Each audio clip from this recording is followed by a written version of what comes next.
ત્રિદિવસીય શિબિરના બીજા સેશનના શરૂઆત હવે આપણે કરીશું. હવે પછીનો સ્વાધ્યાય આદરણીય પૂજ્ય વિદિતાત્માનંદજી આપણને આપશે. આપનો સંક્ષિપ્ત પરિચય આપીએ તો આપ શ્રી થલતેજ આશ્રમના અધિષ્ઠાતા છો. સાંસારિક ઓળખાણ આપીએ તો આપ શ્રી VJTIમાંથી મિકેનિકલ એન્જિનિયર થયા. ત્યારબાદ બરોડામાં ટૂંકી કારકિર્દી શરૂઆત કરી. લગભગ 8.5 થી 9 વર્ષ આપ શ્રી અમેરિકામાં રહ્યા. મુંબઈ મોહમયી નગરી કહેવાય છે તો અમેરિકા તો મહામોહમયી નગરી કહેવાય. પરંતુ આવી મહામોહનીય નગરીમાં રહેવા છતાં પણ આપશ્રીએ સતત ઉદાસીનતાનો ક્રમ જ સેવ્યા કર્યો. કોઈ પરમ પુણ્યોદયે પૂજ્ય શ્રી ચિન્મયાનંદજી સ્વામીના સંપર્કમાં આપશ્રી આવ્યા અને આપશ્રીના જીવને એક અદ્ભુત વળાંક લીધો, એક મોડ લઈ લીધો અને આપશ્રી આપનું સમગ્ર જીવન આધ્યાત્મિકતા અને સમાજને સોંપી દેવાનો દ્રઢ અને મહાન નિશ્ચય કર્યો. ત્યારબાદ આપશ્રીએ દેશ વિદેશમાં અનેક પ્રવચનો આપ્યા. તેમાં પણ ભગવદ્ ગીતા પર આપશ્રીની તો માસ્ટરી છે એમ અમને જાણવા મળ્યું છે. એ લાભ જો કે હજુ અમે લઈ શક્યા નથી, પરંતુ આપ અવસરે અમને એ લાભ પણ આપવાનો જ છે. આપના વિચાર સાગર પરના પ્રવચનો પરની પણ સુંદર સીડી તૈયાર થઈ છે. તો એ સીડી પણ ખૂબ જ મનનીય છે અને જોવાલાયક છે. આવા પૂજ્ય વિદિતાત્માનંદજી આપશ્રી અહીંયા પધાર્યા. વ્યસ્ત શેડ્યુલ હોવા છતાં પણ તે બદલ પહેલાં તો અમે આપના પ્રત્યે અત્યંત આભારની લાગણી વ્યક્ત કરીએ છીએ. અને હવે અમે મુમુક્ષુઓની વિનંતી છે કે આપશ્રી અમોને લગભગ 4-10 વાગ્યા સુધી સ્વાધ્યાયનો લાભ આપશો. અમારી સંસ્થાના પ્રેમના પ્રતીક રૂપે મોમેન્ટો અને શાલ દ્વારા અમારા સ્વયંસેવકો આપનું અભિવાદન કરશે. શ્રીને મોમેન્ટો દેવા માટે બેન શ્રી ઈલાબેન ડેલીવાલા તથા નિર્મલભાઈ પધાર્યા છે. આદરણીય શ્રી નિર્મલભાઈ, આપ શ્રી પધારો અને પૂજ્ય શ્રી વિદિતાત્માનંદજીનું અભિવાદન આપણી સંસ્થા વતી કરશો.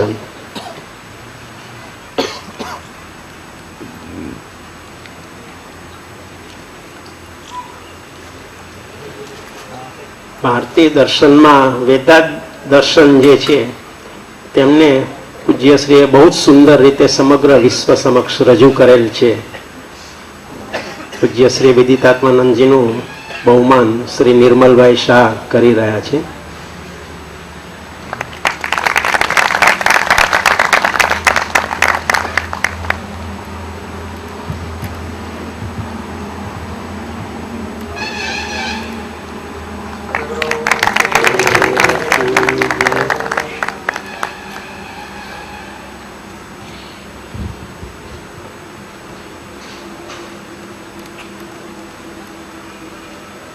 સંસ્થા દ્વારા વિશિષ્ટ મોમેન્ટો પૂજ્ય શ્રી વિદિતાત્માનંદજીને ધ્યાન શ્રી ઈલાબેન આપી રહ્યા છે. બધા પ્રસંગોએ તેઓએ પધારવાની કૃપા કરેલી છે. આપણા સિનિયર ખુશમનભાઈ ભાવસારના તેઓ સહાધ્યાયી પણ છે અને આપણા આત્મીયજન છે. તેઓએ આપણું આમંત્રણ સ્વીકારી અને તેઓ ઘણું જ ઉત્તમ કામ ભારતીય સંસ્કૃતિ માટે કરી રહ્યા છે. આપણે સૌ ફરી એમને અભિનંદન અને અભિવંદન કરી અને એમને એમનું વક્તવ્ય આપવા માટે વિનંતી કરીએ છીએ. સાથે પધારેલ ત્યાગીગણને પણ આપણે વંદન કરીએ છીએ. ઓમ.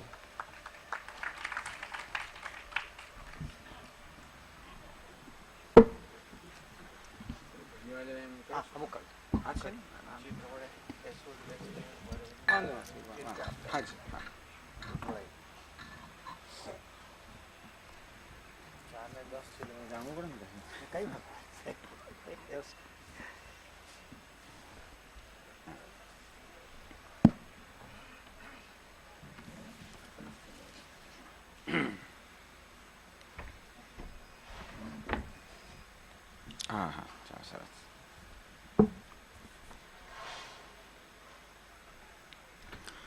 ॐ सहनाववतु सहनौ भुनक्तु सह वीर्यं करवावहै तेजस्विनावधीतमस्तु मा विद्विषावहै। ॐ शान्ति शान्ति शान्तिः।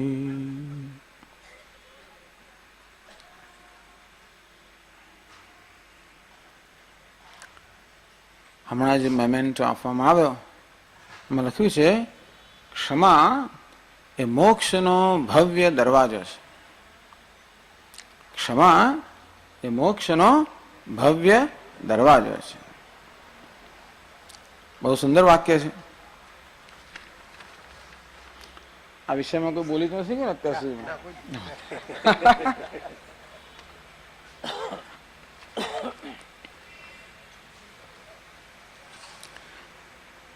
આપણી સંસ્કૃતિમાં આ ક્ષમા એ મૂલ્યને ખૂબ જ મહત્વ આપવામાં આવે છે. ક્ષમા શબ્દનો અર્થ કદાચ સારી રીતે ન સમજાય એવું બને. અર્થાત ક્ષમા કોને કહેવાય એ વિશે ક્યારેક સ્પષ્ટતા નથી હોતી, ક્યારેક ગેરસમજ પણ હોય છે. ક્ષમા એટલે સહન કરી લેવું, મનમાં વિરોધ હોય તો પણ જાહેર ન કરવો, કડવો ઘૂંટડો ગળી જવો, આવો કઈ ખ્યાલ ક્ષમા વિશે સામાન્ય રીતે પ્રવર્તમાન હોય છે. અને તેથી ક્ષમાનું મૂલ્ય આપણી સંસ્કૃતિમાં હોવાના કારણે આપણે પણ આ રીતે સંજોગોની અંદર કડવો ઘૂંટડો ગળી જઈએ, સહન કરી લઈએ, આપણી લાગણીને દબાવી રાખીએ, આપણા વિચારો પ્રગટ ન કરીએ, આવી જાતના વર્તનને ઘણીવાર ક્ષમા કહેવામાં આવતી હોય છે. પરંતુ આમાં તો શું થાય છે કે મુખ્યત્વે આપણી લાગણીને દબાવી રાખવી, આપણી લાગણીનું નિયંત્રણ કરવું, આપણને ન ગમ્યું હોય તો પણ એ અણગમો વ્યક્ત ન કરવો. અંદર અણગમો સાચવી રાખવો પણ બહારથી વ્યક્ત ન કરવો. અંદર વિરોધ હોય એ વિરોધ જાળવી રાખવો પણ બહાર વ્યક્ત ના કરવો. આમ ઘણીવાર ક્ષમાને બહારના વર્તન સાથે સરખાવવામાં આવે છે. સામેની વ્યક્તિને હું કોઈ પ્રતિભાવ ન દર્શાવું, કોઈક રીતે એનો કોપ ન વહારી લઉં, કોઈક રીતે હું સારો દેખાવ, ઉદાર મનનો દેખાવ, આવું કંઈક બધું ક્ષમા માટે માનવામાં આવે છે. એટલા જ માટે આ ક્ષમા અને સહનશીલતા આપણી સંસ્કૃતિમાં વણાઈ ગયેલા હોવા છતાં પણ આ ક્ષમા અને સહનશીલતાએ આપણને જોયો લાભ નથી આપ્યો. સહન કરવું જેને તિતિક્ષા કહેવાય એ પણ બહુ મોટું મૂલ્ય છે અને એના પાલનનું આપણે મૂલ્ય છે. ભારતીય સંસ્કૃતિમાં કર્તવ્ય કે ફરજ બહુ મોટી વસ્તુ છે અને આપણે જ્યારે ફરજ બજાવતા હોઈએ ત્યારે જેની પ્રત્યે આપણે ફરજ બજાવીએ છીએ એ પોતાની ફરજ ના બજાવે. આ ફરજ વસ્તુ એવી છે ને કે પરસ્પર છે. હું તમારા પ્રત્યે ફરજ બજાવું એટલે કે જે યોગ્ય છે એવું વર્તન હું કરું અને તમે પણ ફરજ બજાવો, તમે પણ યોગ્ય વર્તન કરો તો બહુ સુંદર વસ્તુ છે. પણ બેમાંથી એક જ વ્યક્તિ ફરજ બજાવ્યા જ કરે અને બીજો લાભ લીધા જ કરે ધારો કે, અને આ બિચારી વ્યક્તિ જેનું શોષણ થાય છે એ કશું બોલે નહીં, શું કહેવાય? સહન કરી લીધું. આમ અંદરથી શોષણની લાગણી થવી, અંદરથી અપમાનની લાગણી થવી, અંદરથી રોષ જન્મવો, અંદરથી વિરોધ જન્મવો, અંદર દુઃખ જન્મવું, પરંતુ એને બહાર વ્યક્ત ન કરવું, એને આપણે સહન કરી લેવું એવું કહેતા હોઈએ છીએ. એને મેં ક્ષમા કર્યું કે ક્ષમા કરી દીધી.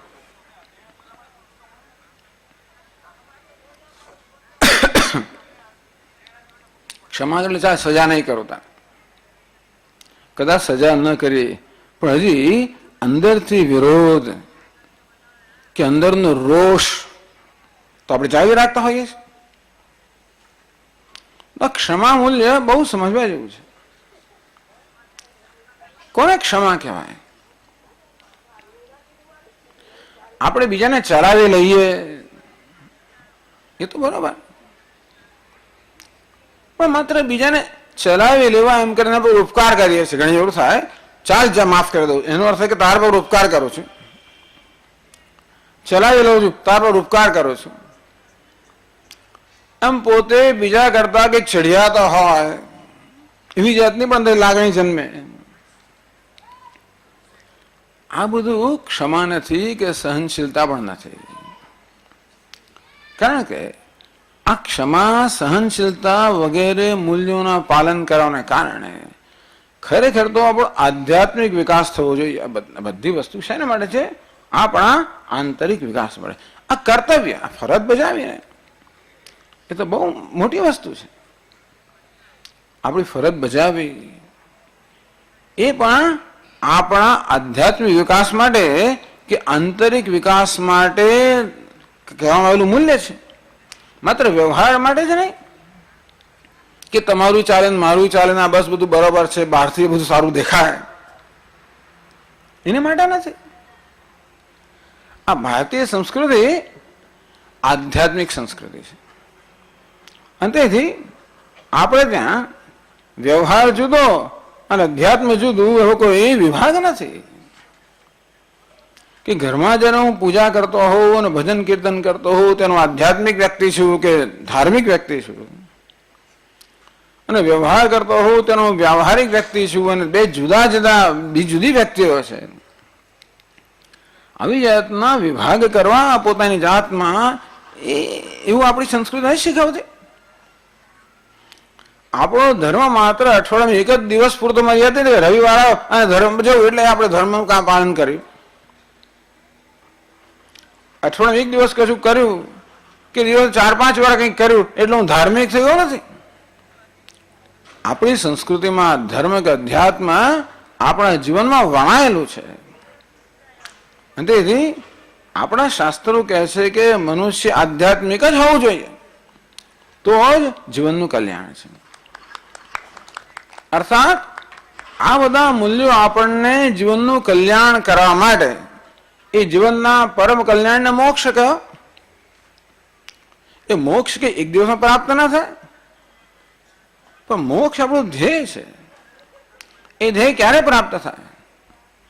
જ્યારે આપણે એ દિશામાં પાપા પગલી પણ કરતા હોય, ડગલા પણ મારતા હોય, તો એક દિવસ આપણે ધ્યેયને પહોંચ્યા. તો આવી જો સમજ હોય કે મોક્ષ જીવનનું ધ્યેય છે, મુક્તિ જીવનનું ધ્યેય છે. મુક્તિ અર્થાત કોઈ પ્રકારનું આંતરિક કે બહાર કોઈ દબાણ ના હોય, કોઈ જાતની લાચારી ના હોય, સમજ્યા? કોઈ લાચારી ના હોય, કોઈ દબાણ ના હોય. દરેક સંજોગમાં હું મુક્તપણે વર્તું, કોઈ લાચારી વગર, દબાણ વગર. જો સાદી સીધી વ્યાખ્યા કરે, બહુ સાદી વ્યાખ્યા કરે. સ્વામી હું તો મુક્ત છે ને, અમે તો એવું જ કરીએ છીએ. દરેક સંજોગ મારે જેમ ફાવે એમ વર્તું છું એટલે હું મુક્ત છું. આ પછી મોક્ષ માટેની બીજી ખોટી સમજ છે. માણસો જયારે માને છે કે મુક્ત છે ત્યારે એ ખરેખર મુક્ત છે કેમ એક પ્રશ્ન છે. ક્યારેક સ્વચ્છંદતાને સ્વતંત્રતા માનવામાં આવે છે, પણ સ્વચ્છંદ મનુષ્ય જે હોય, ટૂંકમાં પોતાની ઈચ્છા પ્રમાણે જે વર્તન કરતો હોય એ મુક્ત છે કે એને કોઈક દબાણ છે? એ બહારના કોઈ દબાણને કે નિયમને સ્વીકારતો નથી, પણ અંદરનું કોઈ દબાણ ખરું કે નહીં? એના પોતાના આવેગો છે એ તો એને ફરજ પાડે છે કે નહીં? મનમાં આવેગ જન્મ્યો કે આમ કરું એમ કર્યું, એનો અર્થ કે એ કોની પ્રેરણા કરે છે? આંતરિક આવેગોથી પ્રેરણા કરે, એટલે આંતરિક દબાણ તો છે જ. એટલે આપણે ફાવે એમ કરવું એનું નામ પણ મોક્ષ નથી, કારણ કે એની અંદર પણ ઘણું દબાણ, અંદર આવેગોનું દબાણ, ઈચ્છાઓનું દબાણ, કામનું દબાણ, ક્રોધનું દબાણ, લોભનું, એ આપણને અંદરથી ફરજ પાડે છે. ભગવદ્ ગીતામાં ભગવાન કહે છે કે જ્યાં સુધી માણસમાં આવા કામ, ક્રોધ, લોભ નામના આંતરિક શત્રુઓ રહેલા છે ત્યાં સુધી મનુષ્ય ક્ષણભર માટે પણ શાંત રહી શકતો જ નથી. મુક્તિ કોને કહેવાય? મારે શાંત રહો તો શાંત રહો, અને સક્રિય રહો તો સક્રિય રહો. તો આ જીવનનું ધ્યેય છે, સરળ ભાષામાં કહ્યું, કારણ કે મુક્તિ આત્માનું સ્વરૂપ છે. તો એ ધ્યેય ક્યારે પામી શકીએ? આપણા જીવનમાં, આપણે વ્યવહારમાં એ મુક્તિ હોય ત્યારે. ટૂંકમાં મુક્તિ આપણું મૂલ્ય હોય તો ક્યારેક એ ધ્યેય બને. તો ક્ષમા પણ એનો અર્થ એવો થવો જોઈએ કે ક્ષમા પણ આપણને આંતરિક મુક્તિ આપવી જોઈએ. આપણામાં આવેગો ઉભા કરે, આવેગો જમા થાય, અને એમ કરીને એક દિવસ એવો તો અંદરથી બધો ભડકો થાય, રોજ સહન કર કરીને છેવડે કે એવો ભડકો થાય. ક્યારેક મને કે માતાઓ, સ્વામીજી હું કશું કરવાની નથી, આખી જિંદગી મેં એના માટે કરું, હવે નહીં કરું. એટલે 50 વર્ષ સહન કર્યું, પછી સહન કરવાનું ફળ શું મળ્યું? છેવટે અંદર એટલો વિરોધ જમા થયો તો કે આવું નહીં. આપણે ડગલે ને પગલે મુક્ત થતા હોવા જોઈએ.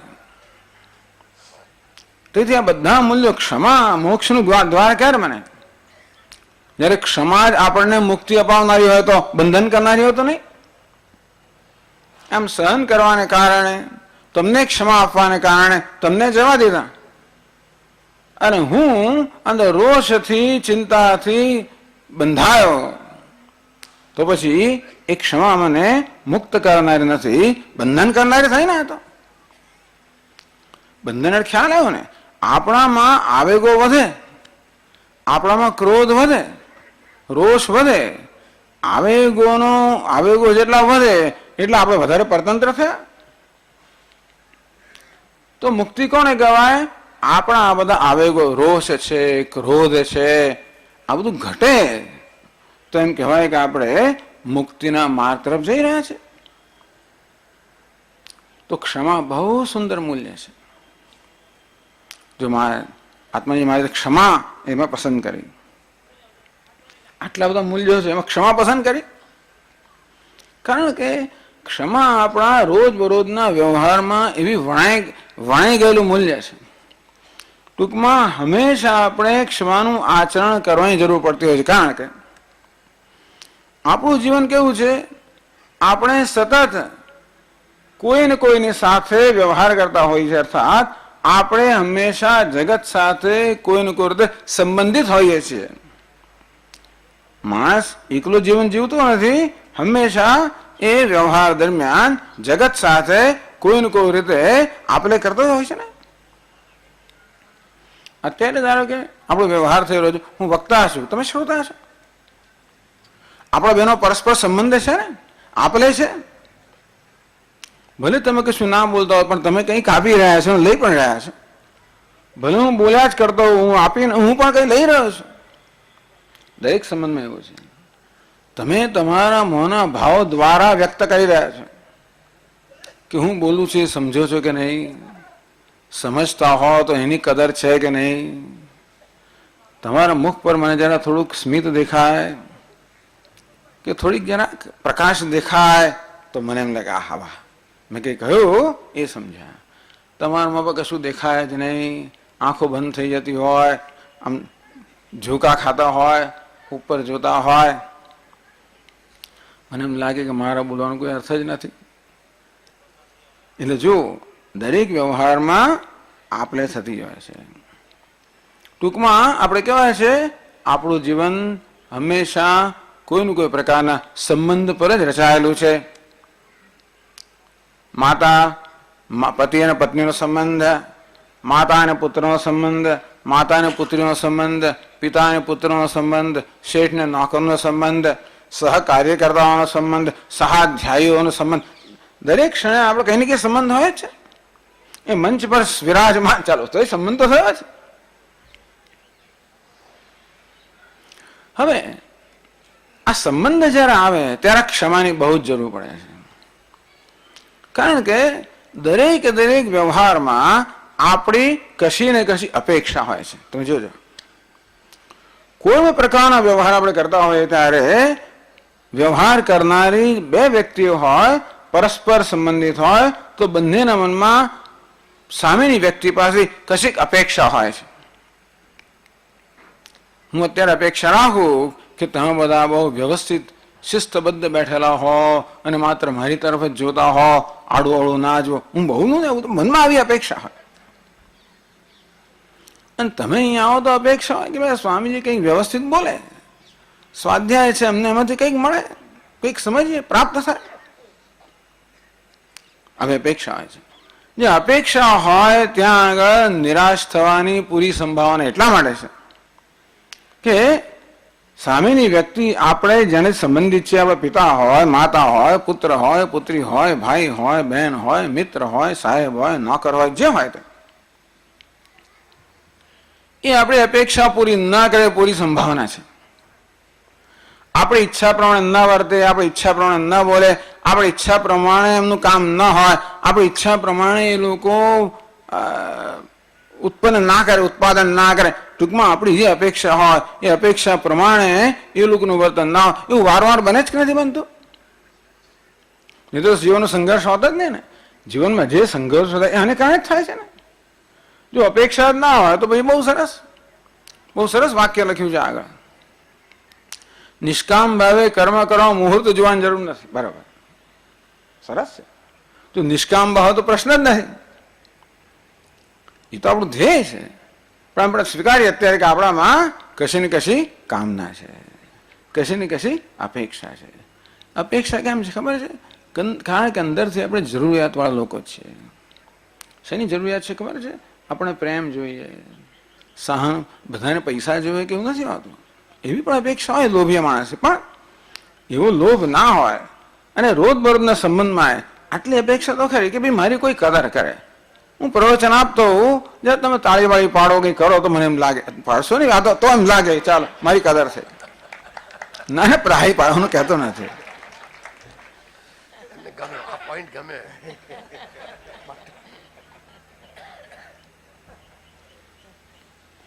આમ દરેકની ઈચ્છા હોય કે પોતાનો સ્વીકાર થાય, પોતાને કોઈક પ્રેમ કરે, પોતાનો સ્વીકાર કરે, પોતાના પ્રત્યે સહાનુભૂતિ હોય, કોઈ પોતાની નોંધ લે, પોતાની કદર કરે. ઘણી વાર ઈચ્છાઓ સૂક્ષ્મ હોય. દરેક વખતે આપણને અંદર પૈસા જ એવું નથી હોતું, પણ હવે એવી સૂક્ષ્મ ઈચ્છા પણ કંઈક થોડું યશ પ્રાપ્ત થાય, કંઈક પ્રાપ્ત થાય. મુખ્યત્વે તો સામેની વ્યક્તિએ મારી અપેક્ષા પ્રમાણે વર્તવું જોઈએ એવી મારી અપેક્ષા હોય છે. પતિને પત્ની, પતિને અપેક્ષા હોય કે પત્ની એની ઈચ્છા પ્રમાણે વર્તે, અને પત્ની, આપણે હિન્દુસ્તાનમાં પત્નીઓ કદાચ પોતાની ઈચ્છા વ્યક્ત ના કરે પણ અંદરથી ઈચ્છા તો હોય જ કે પતિ એની ઈચ્છા પ્રમાણે વર્તે. એ જાણે છે કે થવાનું નથી એટલે બિચારી સ્વીકાર લે, જુદી વાત છે, પણ અપેક્ષા તો ખરી. આ મૂળ અપેક્ષા આવી છે કે આપણામાં આવી જરૂરિયાત છે, આપણા આગ્રહો છે, અને તેથી સામાન્ય રીતે આપણે આપણા આગ્રહો બીજાનો પર લાદતા હોઈએ છીએ અને એવી અપેક્ષા કે આગ્રહ રાખતા હોઈએ છીએ કે અન્ય વ્યક્તિએ મારી અપેક્ષા પ્રમાણે વર્તન કરવું જોઈએ. એ જ્યારે ન થાય તો નિરાશ થઈ જવું. ક્યારેક નિરાશા ક્રોધમાં પરિણામે, ક્યારેક ક્રોધ બહાર વ્યક્ત કરું અને બહારને તો અંદર વ્યક્ત કરું. જો મારાથી નાની વ્યક્તિ હોય અને ક્રોધ થયો હોય તો બહાર વ્યક્ત કરું. મારાથી મોટી વ્યક્તિ હોય, મારા સાહેબ હોય અને કશું કહી જાય તો અંદર કશું ના થાય, તો બહાર ના થાય તો અંદર વ્યક્ત કરું. પરંતુ બહાર કે અંદર આ રોષ ક્રોધ કશી વસ્તુ જન્મતી હોય છે જ્યારે જ્યારે આપણી અપેક્ષા કે આગ્રહો પૂરા ના થાય. ભગવાન કૃષ્ણ ભગવાન કે કામ એશ ક્રોધ એશ, જે કામના છે, અપેક્ષા છે, આગ્રહ છે, એ જ ક્રોધના રોષના રૂપમાં પરિણમે જ્યારે એ આગ્રહ પૂરો ના થાય. એટલે જ આપણે સંબંધમાં બધો તડફડાટ ખખડાટ થતો હોય છે. પેલા વાસણ ખખડે ને પેલું ખખડવાનું એટલે આવું જ. આ ક્રોધ કરે પેલા ક્રોધ કે ખખડાટ કહેવાય ને. ખખડાટ જ મોઢેમાં કહેવાય છે. કારણ કે ઘણી વાર બધી આપણી અપેક્ષાઓ, આપણી અપેક્ષા શું છે ખબર છે? સામેની વ્યક્તિ પૂર્ણ હોવી જોઈએ, એનામાં કશો દોષ હોવો જ ના જોઈએ, એને મને પૂરો સમજવો જોઈએ, મારી અપેક્ષાઓ સમજવી જોઈએ, એ પ્રમાણે કરવું જોઈએ. એને અનુકૂળ હોય કે ના હોય પણ મને પૂર્ણ અનુકૂળ બનવું જોઈએ. બસ એને બદલાવું જોઈએ, હું એમને એમ જ રહું. આ અપેક્ષા. પતિ ઈચ્છે પત્ની બદલાતી નથી, પત્ની ઈચ્છે કે પતિ બદલાવે, મા બાપ ક્યાં દીકરો, દીકરા ક્યાં મા બાપ, બધા શું ઈચ્છે એ બધાએ બદલાવવું જોઈએ. અમે તો બરાબર જ છીએ. આ પ્રકારે અપેક્ષાઓને કારણે આપણને વારંવાર નિરાશા જન્મતી હોય છે અને એ નિરાશા આપણા સંબંધોને કડવા બનાવતી હોય છે. કેવી કેવી કરુણા છે ને જીવનમાં. આપણે જીવનનો આનંદ ખોઈ બેસીએ છીએ. તમને ખબર છે માણસનો મોટાભાગનો આનંદ આ સંબંધોમાંથી આવે છે. ખાવા પીવાનો આનંદ કેટલો હોય, કેટલી વાર ચાલે. અરે ટીવી જુઓ તો એ શું પણ જાણવું જોઈએ કે આપણો મોટાભાગનો જીવનનો સંતોષ સંબંધમાંથી આવતો હોય છે. અંતેથી જીવનમાં બીજું કશું પણ ના હોય, પરંતુ આ સંબંધોમાં જો સંવાદિતા હોય તો આપણને એ દ્વારા આંતરિક સંતોષ પ્રાપ્ત થાય તો જીવન સુખી છે. આધ્યાત્મિક વાત જવા દઈએ તો પણ રોજબરોજના સુખ માટે પણ આવશ્યક છે કે આપણા સંબંધોમાં સંવાદિતા હોય. એ સંવાદિતા ત્યારે હોય જ્યારે પરસ્પરનો સ્વીકાર હોય, પરસ્પરનો આદર હોય, પરસ્પર પ્રેમ હોય. એ ત્યારે હોય જ્યારે આ ક્ષમા નામનું મૂલ્ય હોય. જો ક્ષમા કરવી એટલે ચલાવી લેવું એવું નહીં. ક્ષમા કરવી એટલે ઉપકાર કરો એવું નહીં. ક્ષમા એ ખરેખર એક સમજમાંથી જન્મતું વર્તન છે. કૃષ્ણ ભગવાન આ બધા મૂલ્યોને જ્ઞાન કહે છે. એ તો જ્ઞાનમેતિ પ્રોક્તમ. આ ક્ષમા વગેરે 20 મૂલ્યો ભગવાન કહે છે ભગવદ્ ગીતામાં, અને કહે છે કે આ જ્ઞાન છે. આ જ્ઞાનના સાધન પણ છે અને સ્વયં જ્ઞાન, કારણ કે આ મૂલ્યોને ન સમજવાને કારણે એનો આપણને લાભ નથી મળતો. તો આપણા વ્યવહારમાં કયા પ્રકારની સમજ અપેક્ષિત છે? એ સમજ કે દુનિયામાં કોઈ પણ પૂર્ણ હોતું નથી. દરેક વ્યક્તિમાં ગુણ પણ છે અને મર્યાદાઓ પણ છે. જે વસ્તુનું સર્જન થયું હોય, જેનો પણ જન્મ થયો હોય, એ ક્યારે પણ મર્યાદાથી મુક્ત ના હોય. ખરું કે નહીં? આપણો ઘણી શક્તિઓ છે, જ્ઞાન બધું બહુ હોય તો મર્યાદા તો ખરી જ ને. ભગવદ્ ગીતામાં ઓથોરિટી ગણાય, એ તો કોને ઉપર બોલીએ, કોની સામે બોલીએ પર આધાર રાખે છે ને. કાશીના પંડિતો અહીંયા આવે તો જો વાક્ય ભૂલ કાઢે આપણી, એટલે ઓથોરિટી ક્યાંય જતે. ટૂંકમાં જ્ઞાન હોય તો શું મર્યાદિત, શક્તિઓ પણ મર્યાદિત, સામર્થ્ય પણ મર્યાદિત. અરે ત્યાં સુધી કે ઘણી વાર તો મને મૂલ્ય હોય કે મારું ઉદાર બનવું છે, કોઈ ભિખારી સામે આવે અને થાય કે લાવ અને કશું આપું, અને મનમાં થયું લાવ 10 રૂપિયા આપું, પણ ખિસ્સામાં જાય ત્યારે માનું કે 10 રૂપિયા છોડ ને 5 રૂપિયા ચાલે. ચાલો પાકીટ કાઢું ત્યારે મને કે 2 રૂપિયા ચાલશે. હવે પછી આમ કાઢતા નોટ છોડતો 2 રૂપિયા, ત્યારે કે ભાઈ 1 રૂપિયો છે ને આપી દે. એક આવતા પહેલા 50 પૈસા ચાલે, પછી 25 પૈસા આપું છે. વડે ટૂંકમાં અંદર એવી બધી એવો લોભ અને એવી સંકુચિતતાઓ છે જે ઘણી વાર તો મારા મૂલ્યોનો પણ મને વ્યક્ત કરવા દેતી નથી. આ ઘણી મર્યાદાઓ આપણી છે, તમે જોજો. તો શું કરવાનું? મર્યાદા એ આપણા જીવનની વાસ્તવિકતા છે. એવો દિવસ આવશે કદાચ જ્યારે આપણે મુક્ત થઈ ગયા હોય શું હવે મર્યાદા નહીં હોય, પણ ત્યારે મર્યાદા રહેવાની જ નહીં. મુક્ત પુરુષો પણ તોય શું શરીર દ્વારા જ કામ કરવાનું ને મન દ્વારા જ કામ, અહીંથી ઉડીને તો ના જ જાય ને. કદાચ એવી કોઈના સામર્થ્ય તોય શું બધા લોકો જેનો જન્મ થયો એ બધા ઉપાધિના સ્તરે મર્યાદિત થવાના છે. તો ક્ષમાનો અર્થ એવો છે કે આ મર્યાદિતપણું એ દરેક વ્યક્તિમાં રહેલું છે અને એનો આદર કરવો, એનો આદરથી સ્વીકાર કરવો કે મર્યાદિત હોવ એ કોઈનો ગુનો નથી. જે જન્મ્યો છે એ મર્યાદિત જન્મ્યો છે અને જીવનભર મર્યાદિત રહેવાનો છે. ભલે આપણે મર્યાદા ઓછી કરતા રહીએ છતાંય પણ ક્યારેય પણ મુક્ત થવાના નથી. એ જીવનની એક વાસ્તવિકતા છે. અને તેથી સામેની વ્યક્તિ બધી રીતે પૂર્ણ હોય, મર્યાદિત મુક્ત હોય કે મારી અપેક્ષાઓ પૂર્ણ કરે એ વધારે પડતી આશા છે. ભલે અપેક્ષા હોય પણ જાણવું જોઈએ કે આપણી અપેક્ષા ભલે હોય પણ આપણી અપેક્ષા પૂરી ના થાય એ માટે તૈયારી હોવી જોઈએ. હવે આપણે નળ ખોલીએ ને અપેક્ષા પાણી નથી આવતું ને, ઘણી વાર નળ ખોલ પાણી ના આવ્યું જાણીએ હોય, લાઈટ સ્વિચ કરી લાઈટ ના પણ આવે, અપેક્ષા હોય પણ પૂરી થવાનો નિયમ નથી.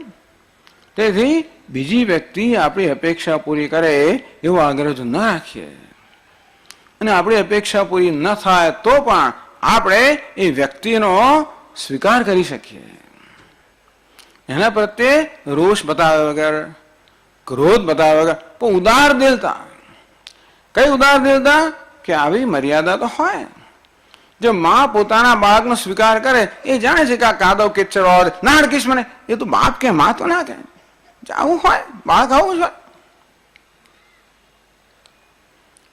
આમ અન્ય વ્યક્તિ પ્રત્યે સહાનુભૂતિ, કરુણા, ઉદારતા આ પ્રકારના મિશ્રણને ક્ષમા કહેવામાં આવે છે.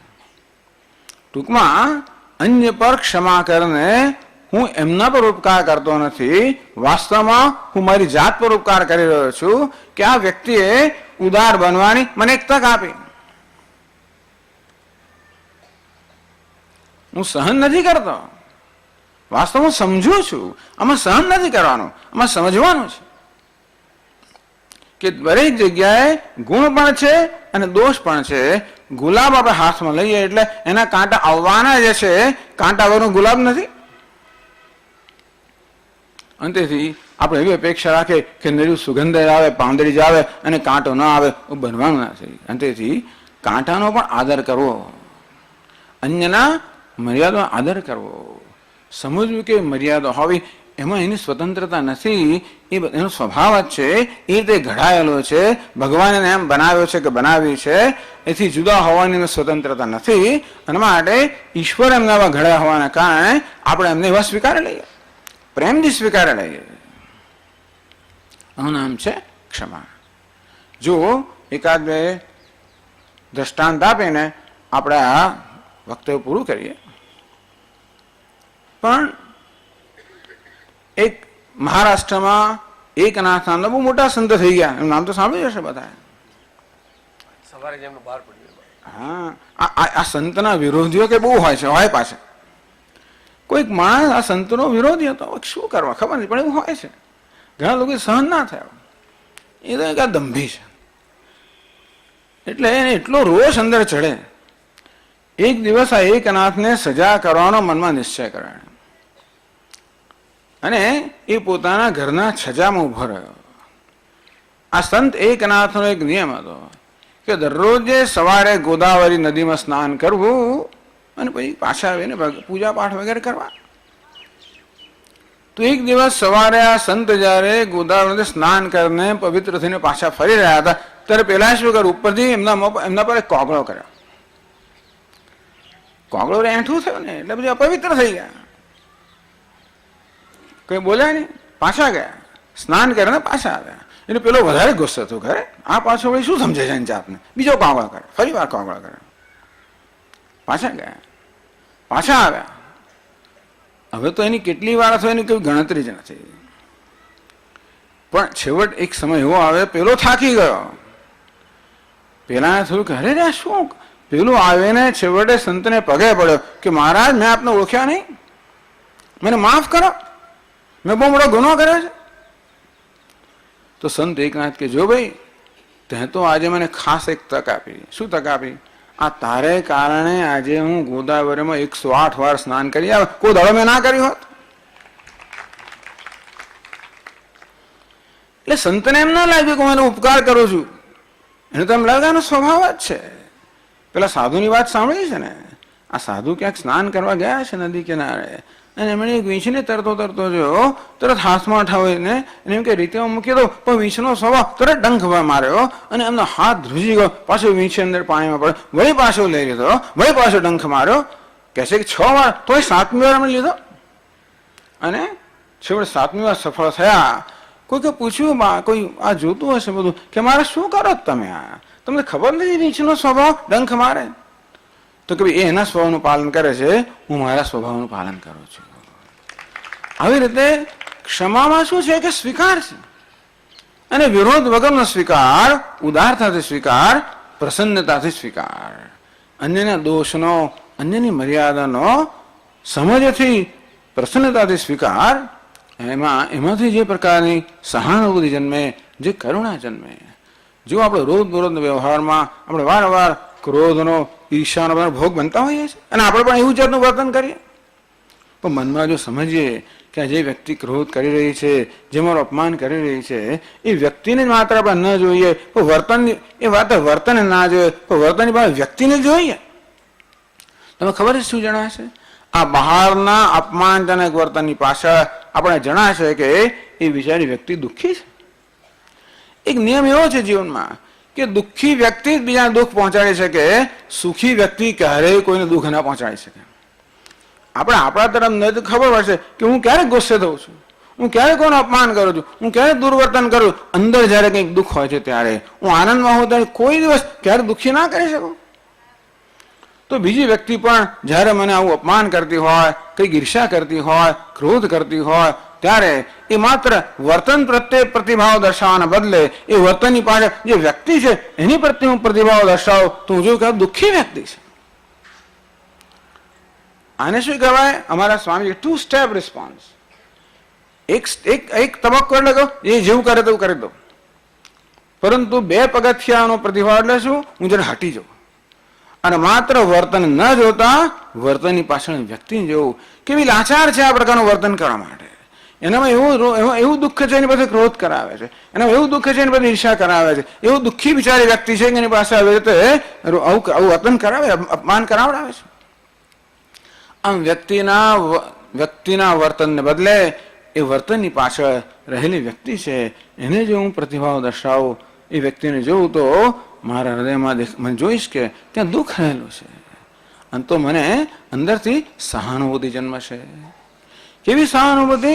Genuine sympathy. કહેવા ખાતર નહીં, પણ બીજાને દુઃખી જોઈને આપણું હૃદય જેવું છે કે બીજાને દુઃખી જોઈને તરત એના પ્રત્યે આપણે કરુણા જન્મે છે. એ દુઃખ જોઈશું તો કરુણા જન્મશે. એ કરુણાથી પ્રેરણ વર્તનને ક્ષમા કહેવાય. આ રીતે ક્ષમા વીરસ્ય ભૂષણમ. આ ક્ષમા જે છે ને એ શૂરવીરનું ભૂષણ છે, એ કોઈ નબળાની વાત નથી. આપણે તો નબળાઈને કારણે ક્ષમા કરી છે નહીં. ક્ષમા ક્યારે કહેવાય? હું પ્રતિકાર કરવાની શક્તિ ધરાવું છું, છતાં પણ મારી સમજને કારણે અને અંદરની કરુણાને કારણે પ્રતિકાર નથી કરતો. આમ પ્રતિકાર કરવા માટે સામેની વ્યક્તિએ મને પૂરતો તક આપી છે, એને વર્તન કર્યું છે કે હું પ્રતિકાર કરું, ખોટો ન કહું, અને છતાં પણ ન કરું. એનું નામ છે ક્ષમા. આ રીતે શું થતું હોય છે? મારા હૃદયમાં પ્રત્યેક ક્ષણ હું ક્ષમા દર્શાવું ત્યારે, જ્યારે હું ક્ષમા દર્શાવું ત્યારે મારા ઓલી કરુણા છે, સહાનુભૂતિ છે, ઉદાર દિલતા એનું આવાહન કરતા હોઉં છું. આપણા ઉદાત્ત ગુણનું આવાહન જયારે કરીએ એ કેવું છે? એ મુક્તિનું ચિહ્ન છે. જ્યારે જ્યારે હું ક્રોધને વશ થઈ જાઉં ત્યારે બંધનનું ચિહ્ન છે. જ્યારે જ્યારે હું કરુણાથી કે ઉદારતાથી વર્તન કરું કે સહાનુભૂતિ એ મુક્તિનું ચિહ્ન છે. આમ પ્રત્યેક ક્ષણે કે પ્રત્યેક વર્તનમાં ક્ષમાના આચરણ દ્વારા આપણે આપણા રહેલી ઉદાત્ત વૃત્તિનું આવાહન કરીએ છીએ. એમ કરીને આપણામાં રહેલી જે મુક્તિનું આવાહન કરીએ છીએ. શાસ્ત્રો કહે છે કે મુક્ત થવાનું નથી, મુક્ત તો આપણે છીએ, પરંતુ એની આડે જે અવરોધો છે દૂર કરવાના છે. આ ક્ષમા આપણને અવરોધો દૂર કરવા માટેનું સાધન બની જાય. આ રીતે મુક્તિના માર્ગે આપણે આગળ વધીએ. જેમ મહારાજે કહ્યું તેમ ક્ષમા એ મોક્ષનું ઉત્તમ દ્વાર છે. હરિઓમ.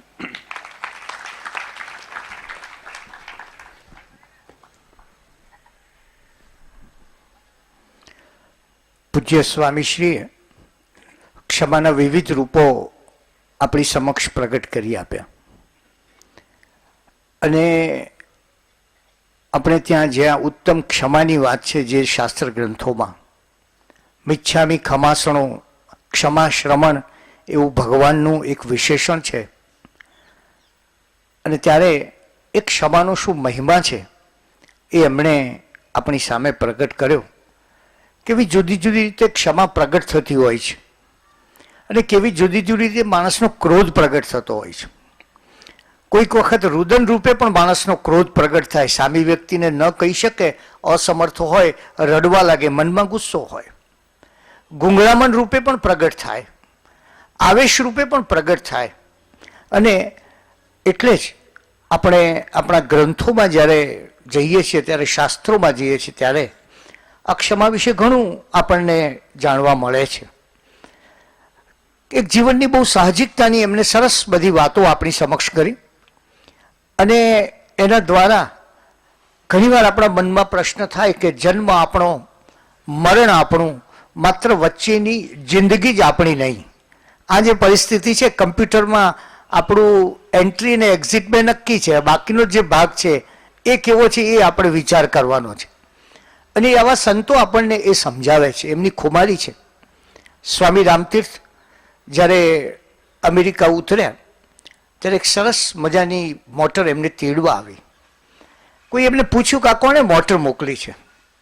એટલે સ્વામી રામતીર્થને કહ્યું કે આ તો એમ્પરરે મોટર મોકલી છે, સમ્રાટે મોટર મોકલી છે. સ્વામી રામતીર્થે કહ્યું ના ના, મારે તારી મોટર ના જોઈએ, હું તો એમ્પરરનો પણ એમ્પરર છું. એમાં સંતો છે એ આપણા દેશના એમ્પરરના પણ એમ્પરર છે, કે જેમણે મોટી મોટી હસ્તીઓને પણ, સિકંદરને પણ, ભલે ભારત જીત્યો પણ અંતરથી એ પરાજય પામ્યો હતો. કારણ કે એને ભારતીય સંતોનો જે સ્પર્શ થયો અને ત્યારે એને જીવનની વ્યર્થતાનો ખ્યાલ આવ્યો. આ સંતોની વિભૂતિમત્તા છે. એકવાર ઉત્તર સંડાના નિવૃત્તિ ક્ષેત્રમાં શ્રીમદ રાજચંદ્રજી હતા અને એમની સેવામાં મુમુક્ષુ મોતીલાલભાઈ ભાવસાર હતા. ઘણા સમયથી આ નિવૃત્તિ ક્ષેત્રમાં હતા. હજામત વધી ગયેલી, વાળ વધી ગયેલા, થોડાક દાઢી મૂછ વધી ગયેલા. એટલે મોતીલાલ ભાવસાર કોઈ હજામને લઈ આવે અને કહ્યું કે આમને જરા વાળ કાપી આપ બધા.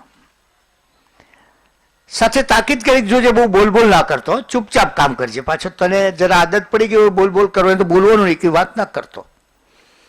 એટલે શ્રીમદ રાજચંદ્રજી તો બેઠા અને પેલાએ પોતાનું કામ શરૂ કર્યું. આખું એ મુંડન કરી નાખ્યું. એટલે મોતીલાલ ભાવસાર આવીને કહ્યું કે આ તને કોને કહ્યું? કે તો હું તો કરતો હતો, તમે કહ્યું કે આ મહાત્મા છે એટલે મુંડન કરે મારાથી, અને મહાત્માએ કંઈ કહ્યું નહીં મને, એટલે મેં તો કરી નાખ્યું.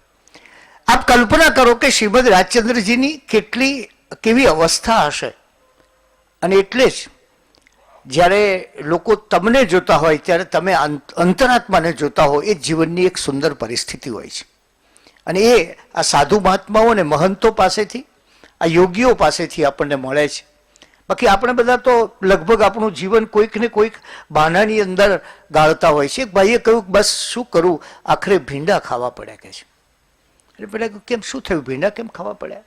ના ના, કે તમારા ઘેર જે તમારા પત્નીને કહી દેવું હતું તમને ભીંડા ન ભાવતો હતો, ના પાડશે તો એમાં શું વાંધો હતો?